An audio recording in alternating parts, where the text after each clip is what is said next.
안녕하세요, 사월이 아빠입니다. 오늘 리뷰해볼 작품은 128호실의 원고입니다.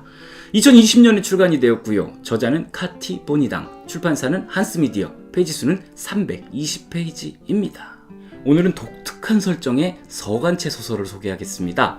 이 서간체 소설은요, 편지 형식으로 이야기를 진행하는 형태를 말합니다. 지금은 많이 나오지는 않는 형태지만 한때 유행했던 시기도 있었는데요. 대표적인 서간체 소설로는 앙드레 지드의 좁은 문, 괴테의 젊은 베르테르의 슬픔 정도를 꼽을 수 있겠네요. 오늘의 작품 128호실의 원고는 독자가 이 편지를 읽으면서 각박한 세상에서의 복잡함을 잠시 내려놓고 희망과 따뜻함을 느껴볼 기회를 제공합니다. 개인 간에 주고받은 편지로만 구성이 된 작품이기 때문에 보네니의 감정이 잘 표현되어 있고 처해 있는 상황에 대해서 이해하기가 쉽습니다. 아울러서 추신을 통해서 못다한 말을 담는다던가 또 마지막에 보네니의 이름 앞에다가 붙이는 센스 있는 수식어들을 통해서 편지 특유의 서정성을 잘 표현하고 있습니다. 줄거리를 알아보겠습니다. 주인공인 안느리즈가 실베스트르라는 인물에게 보내는 편지로 시작을 합니다. 안느리즈는 프랑스 서부 휴양지에 위치한 호텔 128호실에서 우연히 소설 원고를 발견했습니다. 마침 그녀는 책 읽기를 즐기는 사람으로 단 몇 페이지라도 읽지 않으면 잠에 들지 못하는 인물이었죠. 그렇게 원고를 읽게 된 안느리즈, 156페이지에서 주소를 발견했습니다. 그리고 이어지는 뒷부분을 쭉 읽어 나갔는데요. 가면 갈수록 후반부는 소설이 아닌 경험담인 것 같다라는 기분을 느꼈습니다. 그렇게 원고를 모두 읽은 그녀는 전율을 경험했죠. 결국 주인에게 돌려주겠다는 마음으로 편지 한 통과 함께 원고를 소포로 발송한 건데요. 소포를 받은 실베스트르로부터 곧장 답장이 도착했습니다. 본인이 그 원고의 주인이 맞다고 하네요. 그리고는 놀라운 이야기들을 하기 시작하는데요. 이 원고는 자신이 30여 년 전에 집필을 했던 첫 소설이고 당시에 캐나다 몬트리올을 여행하던 중에 분실했다고 합니다. 그는 그 후로 더 이상 소설을 쓰지 않았기 때문에 그 원고가 자신의 첫 작품이자 마지막 작품이라고 말을 하는데요. 캐나다 몬트리올에서 30여 년 전에 분실한 원고가 오랜 세월을 돌고 돌아서 프랑스에서 발견이 된 건데요. 그런데 왜 하필 몬트리올이었을까요? 그냥 툭 던져놓은 도시 이름은 아니었을 테고 뭔가 작가의 의도가 있었겠죠. 개인적인 생각을 덧붙여보자면 이 몬트리올이 프랑스와 많이 닮아있는 도시이기 때문일 것 같습니다. 이 북아메리카에 위치하지만 헬로우보다 봉주르가 더 익숙한 도시잖아요. 거리에 프랑스풍의 향취가 가득한 세계에서 두 번째로 큰 프랑스어권 도시인 몬트리올은 프랑스와 연결점이 많은 곳이기 때문에 작품에서도 등장인물들이 연결되고 있는 것 같아요. 다시 이야기로 돌아가겠습니다. 오래전 멀리서 분실했던 원고라는 이야기도 놀라워요. 하지만 또 한 가지 놀라운 사실이 있었습니다. 이 안느리즈가 주소를 발견했던 156페이지 이후의 이야기를 읽고 이거 소설이 아닌 것 같다 라는 느낌을 받았던 것, 그게 정확했습니다. 소포를 받은 실베스트르는 자신이 집필한 내용은 156페이지까지다 라고 말을 합니다. 그러니까 분실했던 당시에 작품은 미완성이었다는 것이죠. 결국 157페이지부터 끝까지는 다른 누군가가 자신의 필력을 발휘해서 마무리한 것이라는 겁니다. 신기하네요. 누굴까요? 안느리즈는 호기심이 발동했습니다.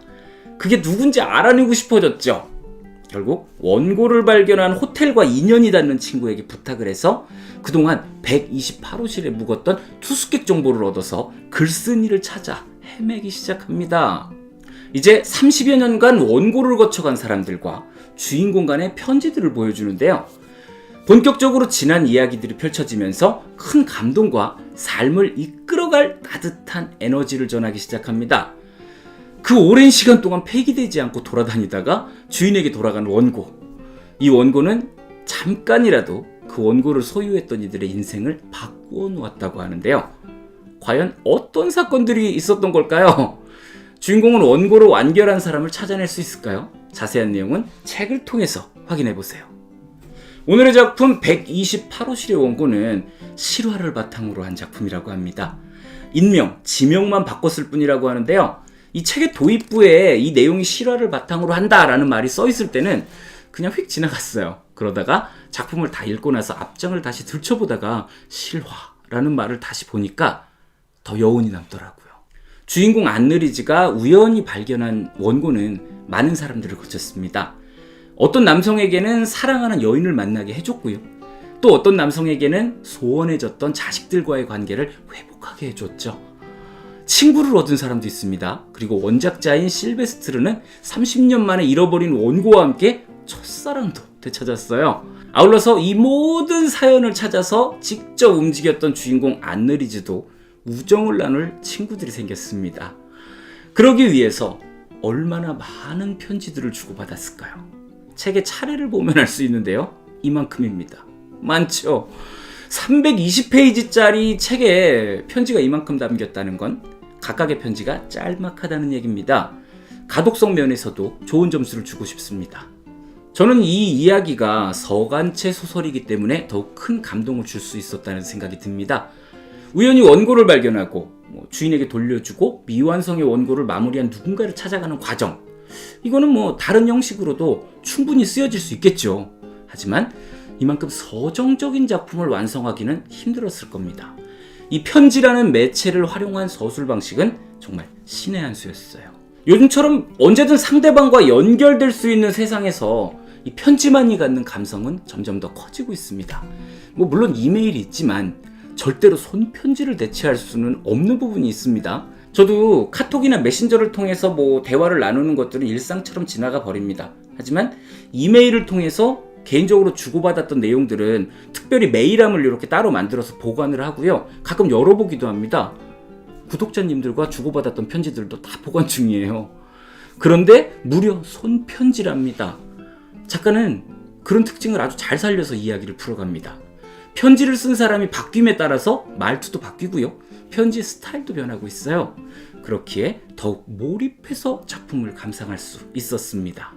여러분도 함께 원고의 여정을 되짚어가며 등장인물들이 교환하는 편지를 통해서 우정, 사랑, 용서, 상처 등 인생을 이루는 모든 것을 만나보실 수 있었으면 좋겠네요. 네, 여기까지가 오늘의 작품 128호실의 원고 리뷰였습니다. 특별한 원고 덕분에 새로운 삶을 시작한 평범한 사람들의 이야기, 책을 통해서 따뜻함을 얻고자 하는 분들에게 추천하겠습니다. 저는 또 다른 작품으로 여러분을 만나러 오겠습니다. 즐겁게 감상하셨다면 구독, 좋아요, 알림 설정까지 꼭 부탁드리겠습니다. 감사합니다.